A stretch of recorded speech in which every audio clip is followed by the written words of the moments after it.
Welcome to the show, guys. Today, something a little different. As I'm sure you saw in the description, we're going to be talking about an old internet show that I used to be on called That New Toy Smell. And I'm bringing this up because recently, with the quarantine and being locked in and doing, all that fun stuff of sitting around your house with nothing to do, I found an old hard drive. Now, a couple of years ago at Christmas time, I found the pieces of the first 4 episodes of That New Toy Smell, reassembled them, put them back up on YouTube for people to watch. It was fun, nostalgic to go through some of that old stuff. But I just happened to have those, I forget where, I think they were on a thumb drive or something that I had found with some, early footage and pictures and stuff. But I found a bit of a treasure trove of old stuff, and so we're going to look at some of the stuff today, and then I'm going to throw an episode or some clips, some stuff at the end from random stuff.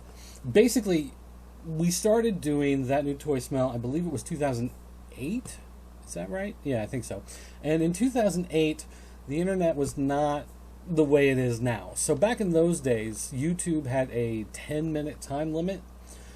So we wanted to do a show, but 10 minutes just really wasn't enough for what we had in mind for That New Toy Smell. So what we ended up doing was we would do a whole section, like a whole show, but in 4 sections. And the whole show was half hour, 40 minutes long, and that would go on Blip TV. And Blip was, it was great at the time because it seemed like a really high quality site. You could put high definition video, which, at the time was 720p, but, that was high definition that we could do in 2008. And you could do advertising, which was nice, so then we could, have it pay for the server and everything that we were running the website on. And then YouTube, since it would only allow like these 10-minute chunks, we'd break the show into sections, and we'd put those sections on YouTube, and then people could watch those sections on YouTube, but the hope was that they would watch a section on YouTube, come to the website, and then once on the website, they would find like the full episode and they'd be able to watch it. What we had no idea at the time was that, of course, YouTube would take off and become the main thing, and Blip doesn't exist anymore. And speaking of things that don't exist anymore, most of the episodes of That New Toy Smell just don't exist anymore. Like I said, the internet was not the way it is today back in 2008, and the servers and things that the show was hosted on, a lot of times they would crash, and you get these emails in the middle of the night from either YouTube or from Blip, like, hey, we had a crash, some of your files are going to be missing, they've gotten corrupted, whatever, please re-upload your files. And we were just 4 dudes from Central Illinois. We weren't doing the best in backing up all of our data and keeping track of everything. So a lot of the stuff just doesn't exist anymore because we didn't keep good backups of it, and the servers and stuff it was on, they all collapsed. Now, I do have one other hard drive that I need to go through that I have found, but it is an old, like, serial ATA. I don't know. We'll see. We'll see if I can get it up and running. It may even not work anymore. It may come up as blank. I don't know. But I'm going to have to take the old tower that I have upstairs and crank it open and put this in there and see if I can, pull some data off of it. But for now, though, what I did find, not only is it an assortment of clips from the YouTube version of our shows, but I did find a couple episodes that looked to be complete, which I think also may have come from YouTube, because eventually later on YouTube opened it up and you could do much longer videos. But I also found some of the old files from when we were developing the show and putting the idea together.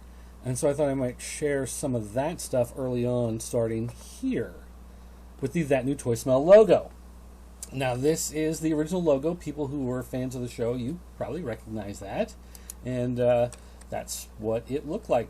And you can see it's blown up really high because in 2008, you made things this big. Because that's what the internet wanted, were things that were this big. This is, trying to see if I can figure out what size it is, but I don't know. 300, okay, so this was like 300 by 270 or something like that. So that was the size. But this is not the original logo, or I guess like the only logo. We kicked around a bunch of ideas, including this. If you can believe it, that was an actual idea. We had this, which was kind of like the inverse colors of what we ended up using. We had this one, which was also a similar inverse type color. But this is close. This one almost became the logo instead of this. But I fought hard for that black. I like that black. But that was almost it. And then, of course, in TNTS. And then TNTS, different colors, you know, breaking down how should that look. Or this with a candy coating on the background. See, you can see it's either flat or with that candy coating. That almost happened. That was almost a real thing. That's kind of embarrassing to look at some of this stuff, to be honest with you. I just kind of glanced through this real quick, and I thought, oh, yeah, people would like to see this. And now that I'm looking at it, I'm thinking, maybe I should have thought about this a little bit more before going into it. But there it is. So there's that. So you can see some different color ideas. I think this is a straight-up reverse. Well, no, it's not, because that's purple. So that's a reverse of a different setup. Another version. Oh, here it is on white instead of a black background, with the blue instead of yellow, or instead of red, blue instead of red. Yeah, colors are a little more mixed up. This was more of a patriotic, but no. Oh, this is another almost. This was another almost, because this is pretty good too. But and then this, you can see. Ooh, this is like the Flash with some blue. And then tiny little header image. This was actually the thing that would go down in the bottom corner of the videos. You could put this down in the, you know, as your like watermark type thing in some of the videos later on. So yeah, there are those. Kind of scary. Here are some of the photos we took as we were goofing off, trying to figure out like what we wanted in this intro. Me in my cargo shorts and my Rey Mysterio shirt. We had no idea what we were going to be doing. We're trying to come up with action figure poses. That's what this is. We're trying to figure out, like, how do action figures stand in the box, you know? That was some of the stuff we were trying to figure out with that. This was before Scotty Cash even joined. So this is still, like, early development. We were talking about the ideas of it. And you can see, we didn't even... When you watch the actual video, our video intro obviously was motion. It had video. These were just stills because we were still playing with the idea. We weren't sure what we were going to do. And this was in the basement of the house that I believe Dan lived in. He had a bunch of roommates from wrestling, and it was like a mansion, but the mansion had been cut into like 4 or 5 apartments. And when I say mansion, I don't mean like mansion. I mean like, you know, turn of the century mansion. So it had like 5 bedrooms. Ooh, you know, whatever. But it had been, you know, cut up into these apartments, and down in the basement there was this area with laundry, and I think that's where this was. Here's when we posted the first one. This was on VGLosers.com. So this originally started on VGLosers.com, and then I ended up giving thatnewtoysmell.com its own domain. In fact, you can see the logo used in the video is in fact different, not the one we ended up deciding on keeping forever. But this was actually the Blip TV player. This was not the YouTube player, so it looked different.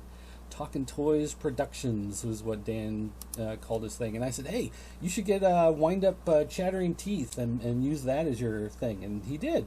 So that became his little tag for a long time. But September 6th, 2008, that was the first time. And Dan used to go by the name Mandalorian 30. That was his name back in the day.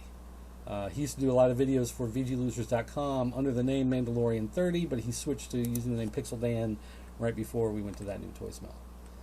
So we had this is like a header topping. There's that logo. Oh, we had talked about... Okay, so here, wait, let me show you. We saw this online of someone coming up with action figure ideas. This is what we had the idea of doing, those action figure poses. So this was the card. You can see that those are the colors that we almost went with originally. And we almost used that purple color scheme. I don't know why. But anyway, this would have been like the card backer, and we were going to do... these little action figure icons, not actually produce figures, but make mock-ups similar to this from the Worth 1000. They do contests in the Photoshop galleries, whatever.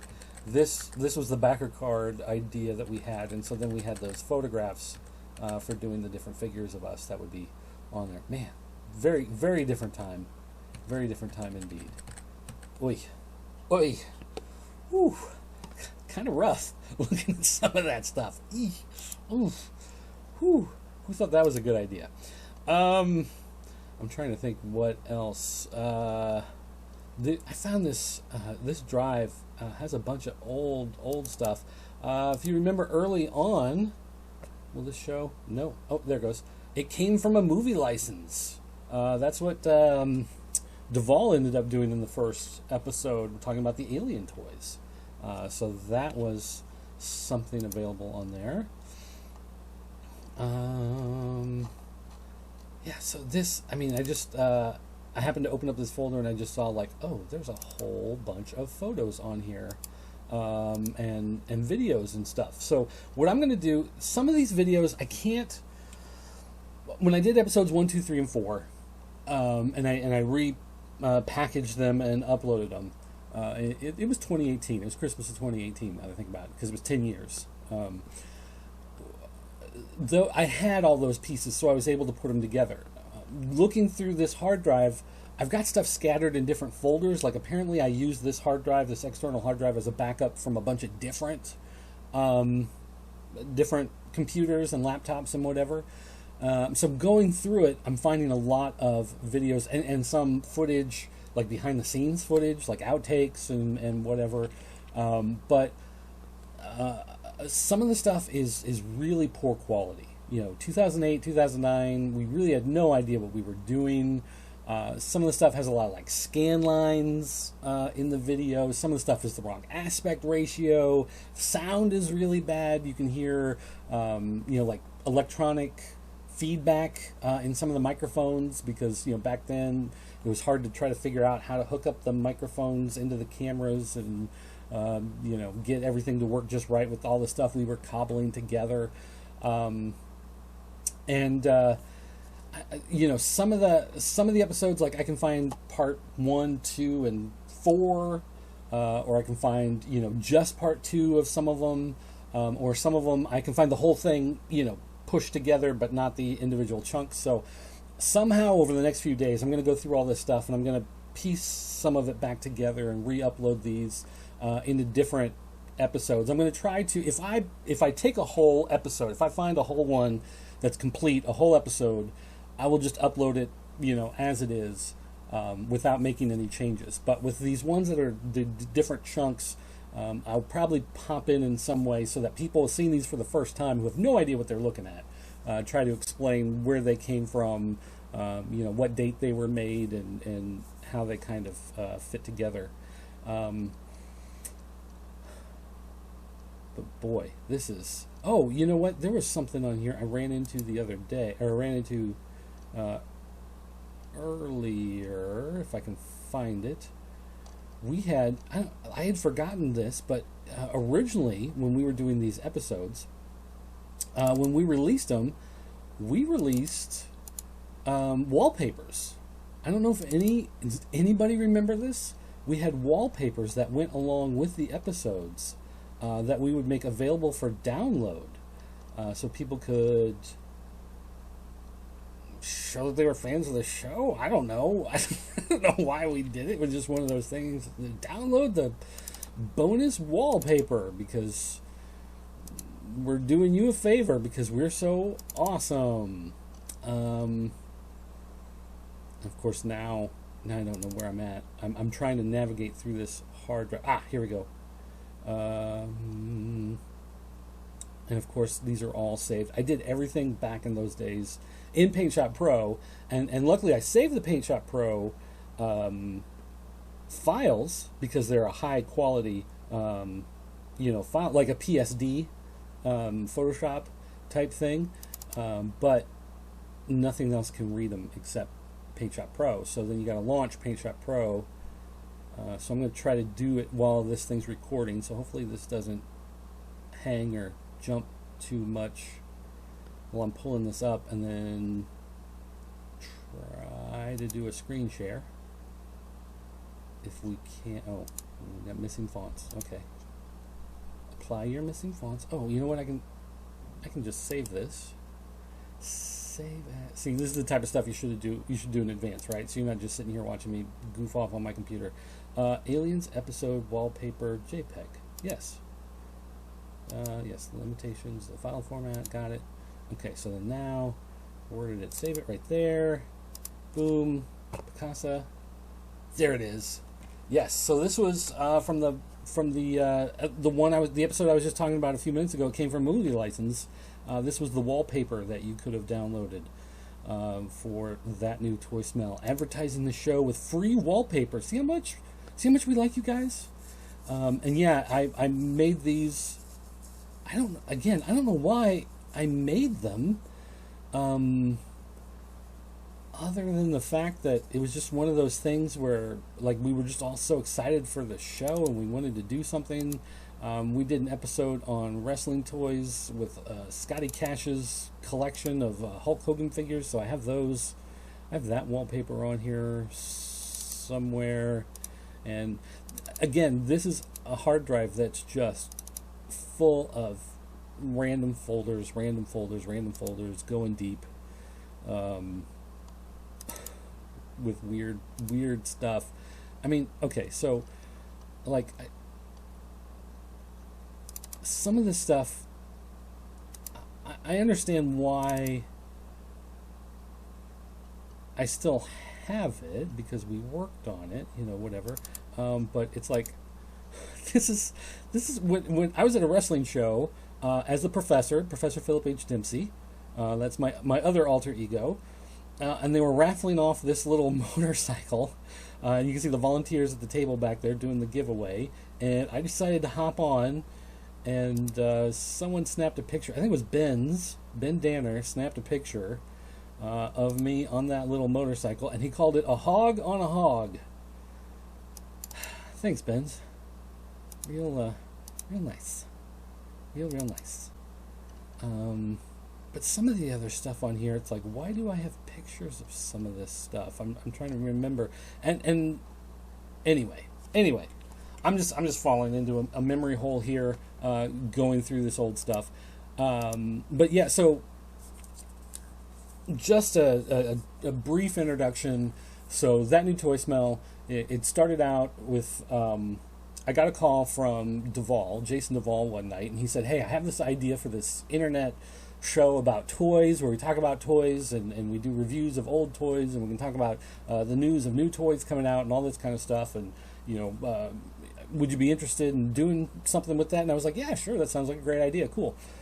Then the next day after work, I was getting a ride to the wrestling gym. I knew Duvall through wrestling. We were both in pro wrestling. I was a manager, he was a wrestler. The next day I was getting a ride to the gym to go over wrestling stuff. And I was getting a ride with Dan. Dan lived in my neighborhood, and he was giving me a ride out to the gym where everybody was doing practicing and training and whatever. And so we get in the car, and I said, hey, I got a call from Duvall last night. He has this idea for a toy show, whatever. And I start talking about it, and Dan's like, that was my idea. He's like, that's my idea. I called Duvall yesterday. I talked to him yesterday. That was my idea. I was like, oh, well, Duvall invited me to be on the show. So it was the three of us. We talked about it for a long time. And then one night we were at a birthday party, I think it was, and we were at a restaurant, and Scotty Cash was there, and we were talking about this idea, and he was like, oh, I'd love to be a part of that. Let me be a part of that. And we were like, okay, sure. And so then there were four of us. So then as we were working on it and doing some of the episodes, then, you know, we met Killen, and he was like, hey, you can come film some stuff in the store. You can use the store as a backdrop. That'd be cool. And so Killen joined. And so then intern Rick was working for Killen, and so he became part of the show. And then Flava Dave we met because we did an episode on like G.I. Joe toys and G.I. Joe collections, and he was doing that. Sween Hollick we met online. He was just a fan. He had a bunch of weird stuff. I'm trying to remember. I think he sent something to us to review, and we said sure. No, he won a contest. That's what it was. We had a talking... Was it a talking Optimus Prime or a talking Wolverine? Talking Wolverine, I think it was. And he won the contest, and we sent him the Talking Wolverine, and he made a video with the Talking Wolverine and all his different... He had a bunch of different talking toys, and so he did this whole thing where they started talking and whatever, and he sent it to us as just like a thank you, whatever, and we were like impressed. That's a nice video. So then Sween Hollick started doing videos for us and joined that new toy smell. And then it all collapsed. It fell apart. So there's your quick history of that new toy smell. So anyway, without further ado, I'm going to call an end to this intro section. But what you're going to see is I'm going to grab a couple just random shots so you can see. Well, no, I don't know. I don't know. We'll see. You'll see. We'll see. We'll all figure this all out together. I'll find some of the earliest stuff I can find that's still a complete chunk, and the video quality may not be the best, but I'll try to run it through some filters, make it look nice. But anyway, check out, here's some old stuff from that new toy smell.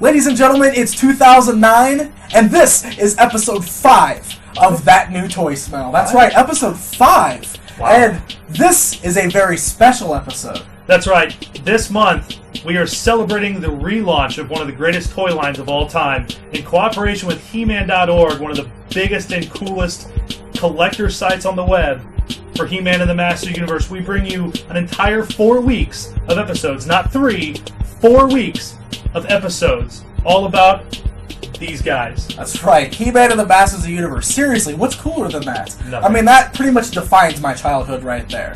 So, we're going to go ahead and kick things off right away. We're going to start part 1 with a little countdown. How about that, right? That's right, we're going to give you, myself, Pixel Dan, and Scotty Cash are going to give you guys our top 10 list of the top 10 vehicles and playsets of the Masters of the Universe. And remember, this is our list. This isn't the definitive top 10 list, but this is our list and the things we love the most. So let's jump right into it. Let's check it out.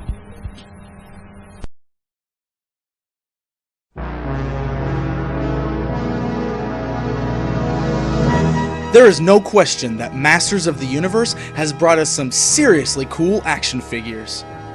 But these wonderful toy lines have also given us some of the best vehicles and most awesome playsets you have ever seen. So I, Duvall, and Scotty Cash put our heads together to create a list of the top 10 best playsets and vehicles from the Masters of the Universe toy lines.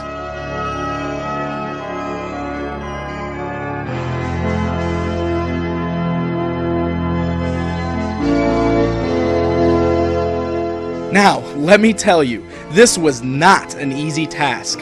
There are so many great vehicles and playsets in every line of He-Man that it was incredibly tough to narrow down a measly 10.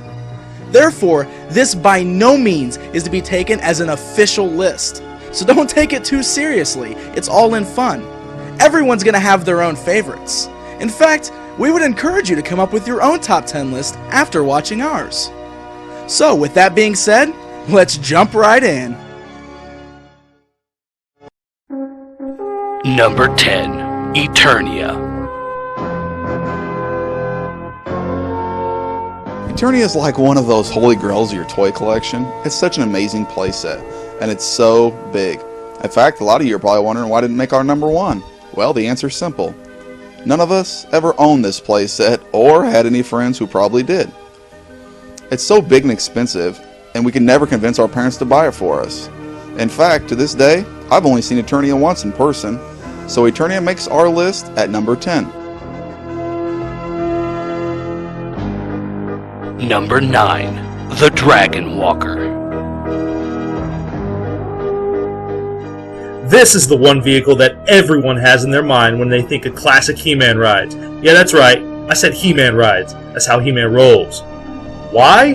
Because of the unique action features. See, in order to walk, the head slides down to one end of the body, then the whole body flips around and the process repeats. Sure, it kind of seems slow and a bit unusual in today's day and age, but you know what? It is awesome and fun to watch. I mean, seriously, Dragon Walker rocks! Number 8, Battle Ram Chariot. Now here's a vehicle from the 2000X toy line, and in our opinion, it's the best one from that line. Skeletor's awesome ride is like a classic chariot being pulled in front by evil-looking ram heads. It just seems to be the perfect ride for the Overlord of Evil. Number 7, the Slime Pit. If you were a parent in the 80s, then the Slime Pit would probably go in your top 10 of most hated toys. But if you were a kid, there was nothing cooler than having the ability to trap your action figure and pour a vat of ooze on them. It was messy, it was a pain to clean, but it was so much fun. Number 6, Nordor. The New Adventures of He-Man gave us a couple of really cool playsets, but none were as cool as Nordor. This massive playset started out as a skull-shaped planet and unfolded to reveal an amazing space station for Skeletor to conduct his business in. With great accessories such as a throne for old Boneface and a cool projector, few playsets have ever been this awesome. Number 5, Point Dread with the Talon Fighter. This one's great because not only is it just a playset, but it's a playset and vehicle all wrapped in one tremendous little package. The Talon Fighter is a great standalone fighter jet that can be perched on top of Point Dread like an eagle. It kind of looks like an eagle too, so it fits. The great thing about Point Dread was that it attaches to one of the towers of Castle Grayskull, making this playset an awesome addition to an already great other playset. And this playset also came with its very own story on record, so let's face it, gang, it doesn't get much better than that, especially in the 80s. You had an awesome playset that went on top of another awesome playset that was a vehicle. It was just like Christmas every day of the year. Number 4, Attack Track. This cool ride features 4 individual power treads that flip end over end in order to move the vehicle forward. And yes, it is motorized. Add a couple of C batteries, sit back, and watch your heroes ride into battle.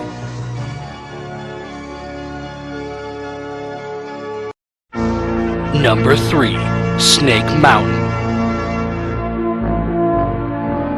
Okay, So it may not have looked like the Snake Mountain we were used to seeing in the cartoon series, but there seriously is no denying that this is one of the best playsets ever created. Come on, you had the awesome voice-changing microphone, you had the trapdoor, you had the change. Seriously, it has never been so much fun to be able to play with the bad guys. Seriously. And that voice-changing microphone was awesome, especially if you shook it. It sounded like there were like all kinds of... Anyway. Awesome playset, spectacular thing to have. Has a place in my heart. It makes me smile a little. Number 2. Wind Raider.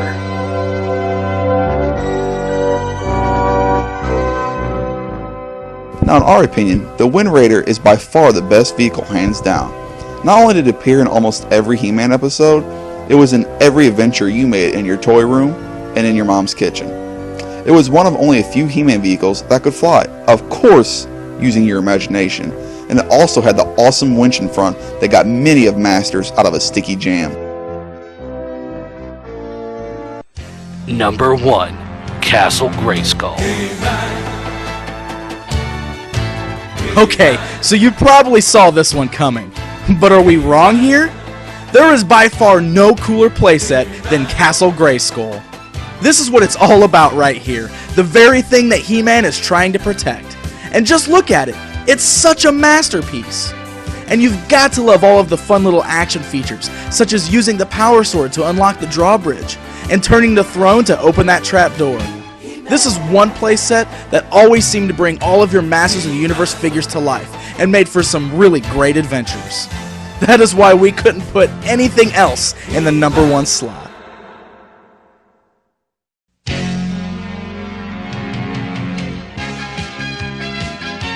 So there you have it, our personal top 10 favorite vehicles and playsets from the world of He-Man.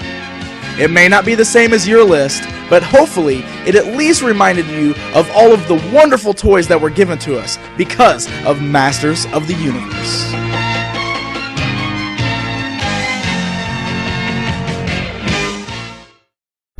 Hey guys, welcome to part 2 of That New Toy Smell.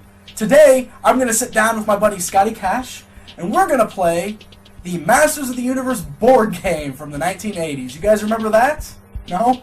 I didn't either, till I got it. But we're going to go check it out right now.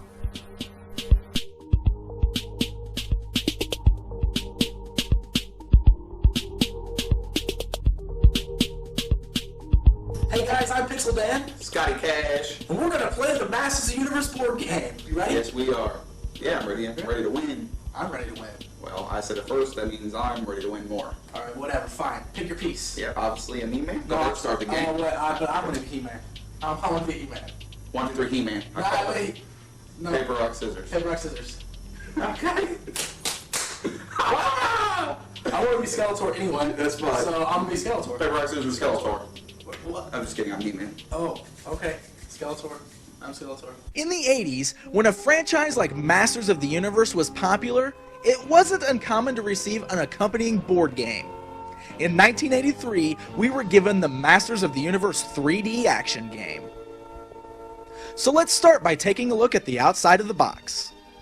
Since this game came out roughly around the same time as the Filmation cartoon series, you'll notice that the actual art here is much more like the mini-comics and the box art from the original toys. This is an aspect that I actually really enjoy. Just look at the wonderful art on the front of the box, depicting He-Man riding a maskless Battle Cat into battle with Skeletor. It just has such an epic feel to it.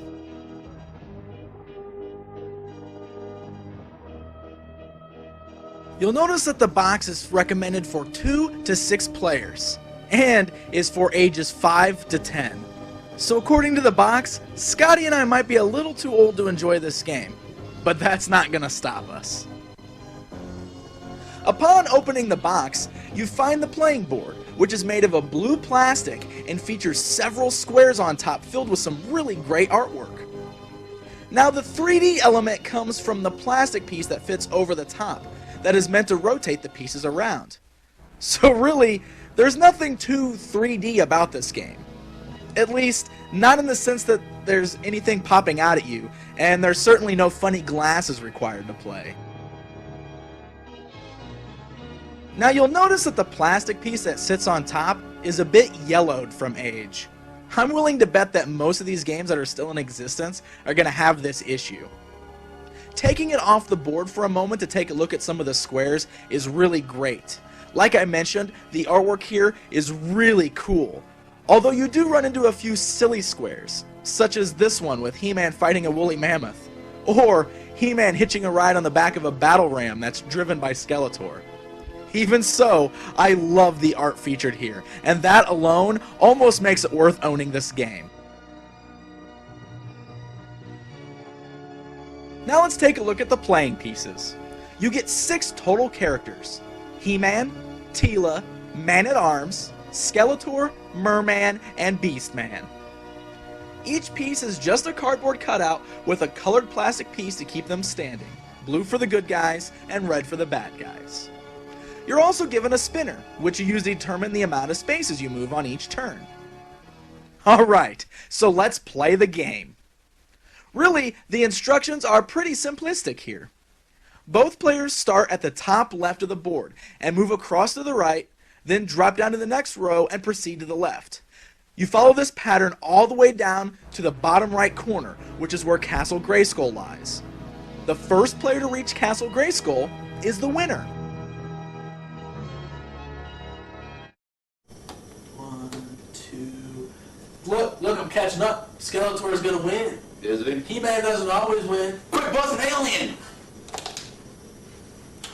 What just happened? Along the way, you run into several squares that have different directions on them, such as lose a turn, move ahead 1 space, and even a dreaded square that sends you all the way back to the beginning. There's also an Orko space. The player who lands on Orko has the option to switch places with any other player on the board, giving you the chance to get even closer to the winning space. Now the fun part comes when you land on any space that features a vehicle.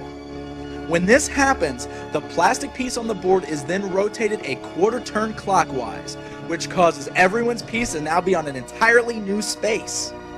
This can work out really well for you by putting you closer to Castle Grayskull, or it can be a nightmare by placing you far back towards the beginning. He-Man won. No. 1 means I won. No. Celebration dance! I hate losing! Freaking out. Good always triumphs evil. Pixel Dan. Yeah! Woo! Overall, it's a very simple game, but it's fun. A 2-player game seems to end very quickly, but I can imagine that if you get a full 6 players at the same time, things can get really intense with all of the board turns and place switching that would happen. I'm willing to bet that that's the best way to experience this game. Even still, it's a great piece, and I think it would be a welcome addition to any Masters of the Universe fans collection.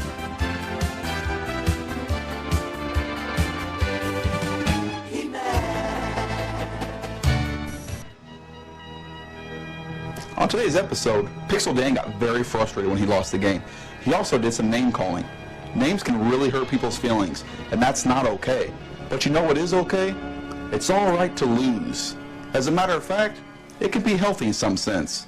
So remember, winning isn't everything. Until next time.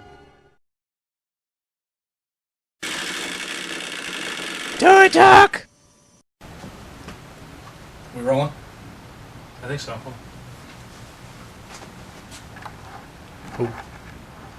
Yes. I can see the light. From Tonner Dolls. These are collectible, very expensive, high-end collector's pieces. Indeed. That are dolls. So here's Real manly dolls. yeah, you know. So let's take a look at Duvall's doll collection. You don't like that?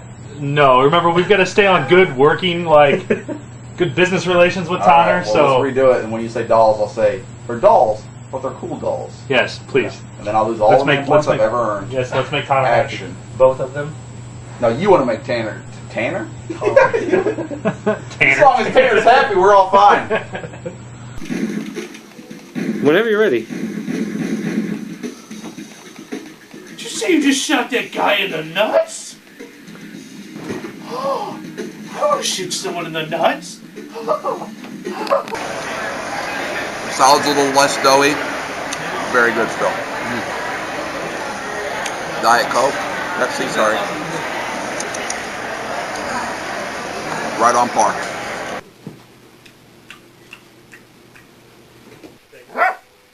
Pretty funny. He gets angry. Look at it. Oh, Oh my god. Oh wow. I love being here. Disney World is the most amazing place on the planet. But I think he's sleeping back here. We'll walk back in and look. I'm glad we have a rodeo that just happens to follow us around with a camera. And you know, that's how I work. That's how I roll. Really? What the hell? Hey, Dirt. Get up. We gotta go do an episode. Wake up. It's our 1 year anniversary episode. Go Toy Smell, it's your birthday. Go Toy Smell, it's your birthday. Woo!